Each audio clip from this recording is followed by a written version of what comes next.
গত পর্বে আমরা দেখেছিলাম কিভাবে হাজার হাজার বছর ধরে বন্দী থাকা ইয়াজুজ ও মাজুজের প্রাচীর ভাঙার প্রচেষ্টা প্রায় সফল হতে চলেছিল। আমরা জেনেছিলাম কিভাবে তাদের সর্দার প্রথমবারের মতো ইনশাআল্লাহ বলবে এবং সেই একটি শব্দের জোরেই খুলে যাবে পৃথিবীর বুকে মহাবিপর্যয়ের দরজা। আজ আমরা জানব সেই প্রাচীর ভাঙার পর থেকে শুরু করে কিয়ামতের চূড়ান্ত মুহূর্ত পর্যন্ত কি কি ভয়ঙ্কর ঘটনা ঘটবে। সারাদিন ধরে দেয়ালটা ভাঙতে থাকবে।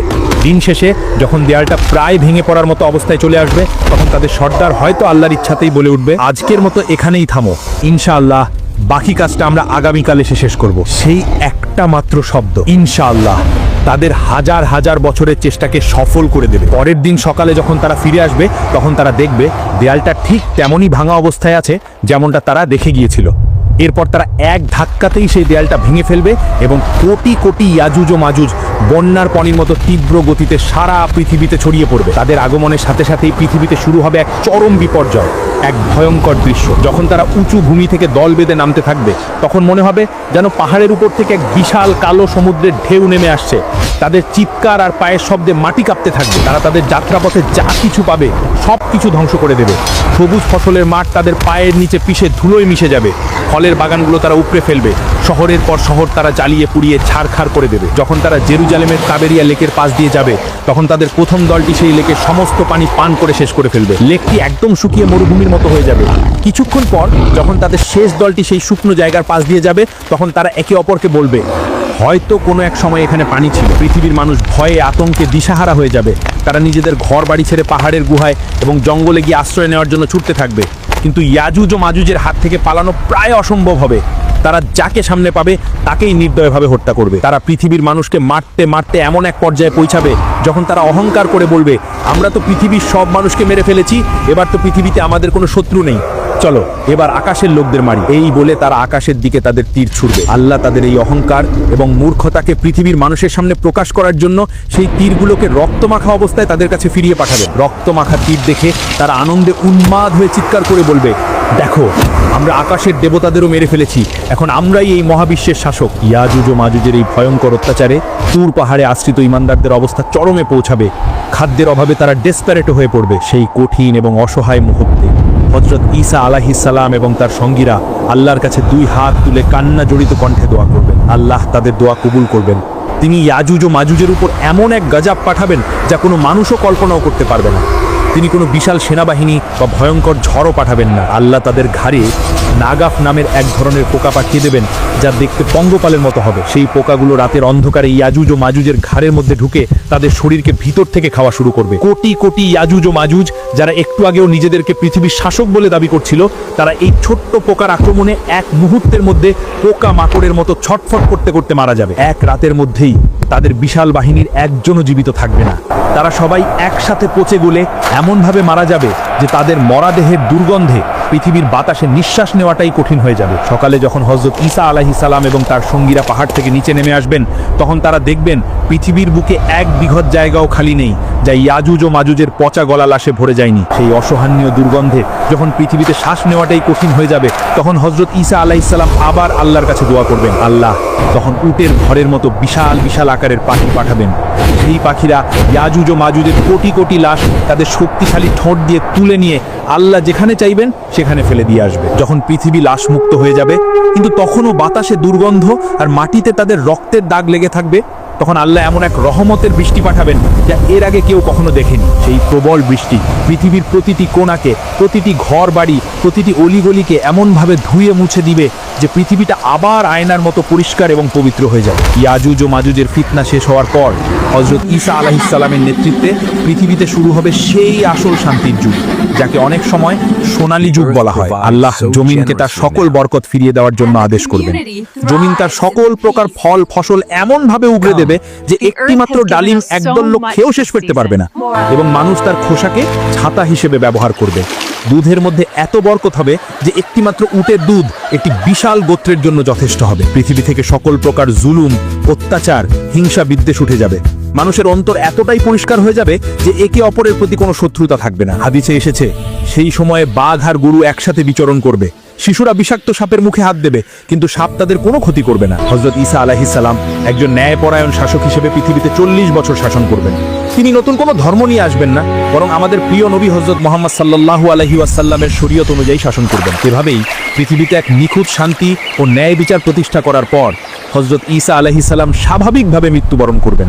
মুসলিমরা তার জানাজার নামাজ আদায় করবেন এবং আমাদের প্রিয় নবী হযরত মুহাম্মদ সাল্লাল্লাহু আলাইহি ওয়াসাল্লামের রওজার পাশেই তাকে দাফন করা হবে। হযরত ঈসা আলাইহিস সালামের মৃত্যুর পর পৃথিবীতে আবার ধীরে ধীরে বিপর্যয় নেমে আসতে শুরু করবে। ভালো মানুষের সংখ্যা কমতে থাকবে এবং খারাপ মানুষের সংখ্যা বাড়তে থাকবে। ঈমানদার মানুষরা এক এক করে পৃথিবী থেকে বিদায় নিতে থাকবেন। দিনী জ্ঞান ধীরে ধীরে উঠে যাবে আর পৃথিবী আবার অজ্ঞতা আর পাপাচারের অন্ধকারে ডুবে যেতে শুরু করবে। এমন এক সময় আসবে যখন পৃথিবীতে আল্লাহ নামটি নেওয়ার মতো আর কোনো লোক থাকবে না। হাদিসে এসেছে সেই সময় পৃথিবীর বুকে সবচেয়ে নিকৃষ্ট লোকেরাই বেঁচে থাকবে। তারা পশুর মতো নির্লজ্জভাবে প্রকাশ্যে রাস্তায় দাঁড়িয়ে খারাপ কাজে লিপ্ত হবে এবং তাদের উপরেই কিয়ামত সংঘটিত হবে। ঠিক সেই চূড়ান্ত অধঃপতনের মুহূর্তে প্রকাশ পেতে শুরু করবে কিয়ামতের সেই শেষ এবং সবচেয়ে ভয়ঙ্কর আলামতগুলো। হঠাৎ করে কোনো রকম পূর্ব সতর্কবার্তা ছাড়াই পৃথিবীর 3টি বিশাল অংশ মাটির নিচে দেবে যাবে। এটি কোনো সাধারণ ভূমিকম্প বা ভূমিধস হবে না। একটি বড় ভূমিধস ঘটবে পৃথিবীর পূর্বে, আরেকটি ঘটবে পৃথিবীর পশ্চিমে এবং তৃতীয় ও শেষ ভূমিধসটি ঘটবে আরব পরিপূর্বে। এই ভূমিধসগুলো এতটাই বিশাল এবং আকস্মিক হবে যে চোখের পলকে বিশাল বিশাল শহর, নগর, জনপদ সবকিছু মাটির নিচে চিরদিনের জন্য হারিয়ে যাবে। লক্ষ লক্ষ মানুষ কিছু বুঝতে ওঠার আগেই জীবন্ত কবরস্থ হয়ে যাবে। এই ভয়ঙ্কর ভূমিধসের কিছুদিন পরেই প্রকাশ পাবে কিয়ামতের আরও একটি বড় আলামত, তুফান বা ধোঁয়া। হঠাৎ করে পুরো আকাশ এক অদ্ভুত এবং রহস্যময় ধোঁয়ায় ঢেকে যাবে যা 40 দিন পর্যন্ত স্থায়ী থাকবে। এই ধোঁয়া পৃথিবীর প্রতিটি কোণাকে এমনভাবে ঢেকে দেবে যে মানুষ দিন এবং রাতের মধ্যে কোনো পার্থক্য করতে পারবে না। তবে এই ধোঁয়ার প্রভাব সকল মানুষের উপর একরকম হবে না। যারা ঈমানদার তাদের উপর এই ধোঁয়ার প্রভাব হবে খুবই সামান্য।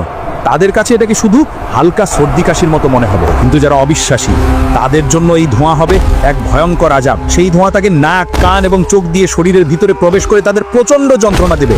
তাদের কাছে মনে হবে যেন তাদের মাথাটি আগুনের উপর রেখে ভাজা হচ্ছে। তারা ব্যথায় ছটফট করতে থাকবে এবং মুক্তির জন্য আর্তনাদ করবে, কিন্তু কোনো মুক্তি মিলবে না। 40 দিন ধরে এই ভয়ঙ্কর আযাব চলার পর যখন সেই রহস্যময় ধোঁয়ার 40 দিনের আযাব শেষ হয়ে যাবে, তখন মানুষ ভাববে হয়তো সবচেয়ে ভয়ঙ্কর সময়টি পার হয়ে গেছে। কিন্তু তারা জানতো না এটি ছিল চূড়ান্ত ধ্বংসের আগের শেষ শান্ত অবস্থা। সেই রাতের পর যখন ভোরের আলো ফোটার সময় হবে, তখন মানুষ এক অবিশ্বাস্য এবং ভয়ঙ্কর দৃশ্যের সাক্ষী হবে যা মানবজাতির ইতিহাসে আর কখনো হয়নি। সেই দিন সূর্য পূর্ব দিক থেকে নয় বরং পশ্চিম দিক থেকে উদিত হবে। এই দৃশ্য দেখার সাথে সাথেই পৃথিবীর সকল মানুষ, সে মুমিন হোক বা কাফের, এক মুহূর্তের মধ্যে বুঝতে পারবে যে সময় শেষ, কিয়ামতের চূড়ান্ত ঘোষণা এসে গেছে। তখন পৃথিবীর সকল কাফের আর পাপী বান্দারা ভয়ে আল্লাহর সামনে সেজদায় লুটিয়ে পড়বে। তারা তাদের পাপের জন্য কান্না করে ক্ষমা চাইতে শুরু করবে। যারা জীবনে কখনো আল্লাহকে ডাকেনি তারাও সেদিন চিৎকার করে বলবে, হে আল্লাহ, আমরা ঈমান আনলাম, আমাদের ক্ষমা করে দাও। কিন্তু সেদিন তাদের ঈমান আর কোনো কাজে আসবে না, কারণ পশ্চিম দিক থেকে সূর্য ওঠার সাথে সাথেই আল্লাহর হুকুমে তওবা বা ক্ষমা প্রার্থনার দরজা চিরদিনের জন্য বন্ধ হয়ে যাবে। আর কোনো নতুন ঈমান কবুল করা হবে না, আর কোনো পাপীর তওবা গ্রহণ করা হবে না। পরীক্ষার সময় শেষ হয়ে যাবে। পশ্চিম দিক থেকে সূর্য ওঠার কিছুক্ষণ পরেই, সম্ভবত সেদিন সকালেই, প্রকাশ পাবে কিয়ামতের আরও একটি বড় আলামত। মক্কার সাফা পাহাড় বা অন্য কোনো জায়গা থেকে জমিন এক বিকট শব্দে ফেটে চৌচির হয়ে যাবে এবং মাটি ফুঁড়ে বেরিয়ে আসবে এক অদ্ভুত রহস্যময় প্রাণী। এটি হলো সেই দাব্বাতুল আরদ, পৃথিবী থেকে বের হওয়া সেই প্রাণী যার কথা পবিত্র কোরআনে বলা হয়েছে। হাদিসের বর্ণনা অনুযায়ী এই প্রাণীটি কোনো সাধারণ পশুর মতো হবে না, এটি হবে বিভিন্ন পশুর সংমিশ্রণে এক অদ্ভুত আকৃতির সৃষ্টি। সে মানুষের সাথে মানুষের ভাষায় কথা বলবে এবং তার চলার গতি হবে অবিশ্বাস্য। তার হাতে থাকবে দুটি ঐতিহাসিক এবং শক্তিশালী জিনিস, এক হযরত মুসা আলাইহিস সালামের সেই অলৌকিক লাঠি, দুই হযরত সুলাইমান আলাইহিস সালামের সেই বিখ্যাত আংটি। কাজের উদ্দেশ্য বোঝাতে স্পষ্ট এবং দাব্বাতুল আরদের কাজ হবে শাস্তি দেওয়া নয় বরং চিহ্নিত করা। সে বিদ্যুৎ গতিতে সারা পৃথিবীতে ভ্রমণ করবে এবং প্রত্যেকটি মানুষের সামনে গিয়ে দাঁড়াবে। পৃথিবীর কোনো একজন মানুষও তার থেকে পালাতে বা লুকাতে পারবে না। যখন সে একজন ঈমানদার ব্যক্তির সামনে আসবে, তখন সে তার হাতে থাকা হযরত মুসা আলাইহিস সালামের লাঠি দিয়ে সেই ব্যক্তির চেহারা একটি চিহ্ন এঁকে দেবে। সেই চিহ্ন দেওয়ার সাথে সাথেই ঈমানদার ব্যক্তির চেহারা নূরের মতো উজ্জ্বল এবং ঝলমলে হয়ে যাবে। আর যখন সে একজন অবিশ্বাসী ব্যক্তির সামনে আসবে, তখন সে তার হাতে থাকা হযরত সুলাইমান আলাইহিস সালামের আংটি দিয়ে সেই ব্যক্তির নাকে একটি সিলমোহর মেরে দেবে। সেই চিহ্ন দেওয়ার সাথে সাথেই কাফিরের চেহারা ঘুটঘুটে কালো এবং কুৎসিত হয়ে যাবে। এভাবেই সে পৃথিবীর প্রথম থেকে শেষ পর্যন্ত আসা প্রত্যেকটি মানুষকে দুটি স্পষ্ট ভাগে ভাগ করে ফেলবে, মুমিন এবং কাফির। এই চূড়ান্ত বিভাজনের পর মানুষ আরও কিছুদিন পৃথিবীতে বেঁচে থাকবে, কিন্তু সেই জীবন হবে এক ভয়ঙ্কর মানসিক যন্ত্রণার। বাবা হবে মুমিন আর তার সন্তান হবে কাফির, স্বামী হবে জান্নাতি আর তার স্ত্রী হবে জাহান্নামী। কিন্তু এই অবস্থার পর কিয়ামতের আর কি বাকি থাকবে? কিভাবে ইয়ামেন থেকে একটি আগুন বেরিয়ে এসে সকল মানুষকে হাসরের মাঠের দিকে তাড়িয়ে নিয়ে যাবে? আর কিভাবেই বা হযরত ইসরাফিল আলাইহিস সালামের সেই প্রথম ফুৎকারের মাধ্যমে এই পৃথিবীর চূড়ান্ত ধ্বংস শুরু হবে? পৃথিবীর ইতিহাসের এই চূড়ান্ত অধ্যায় এখনো বাকি। জানতে হলে পরের পর্বে ফিরে আসুন। ভিডিওটি লাইক করুন, শেয়ার করুন আর পরবর্তী পর্বের জন্য চ্যানেলটি এখনই সাবস্ক্রাইব করুন।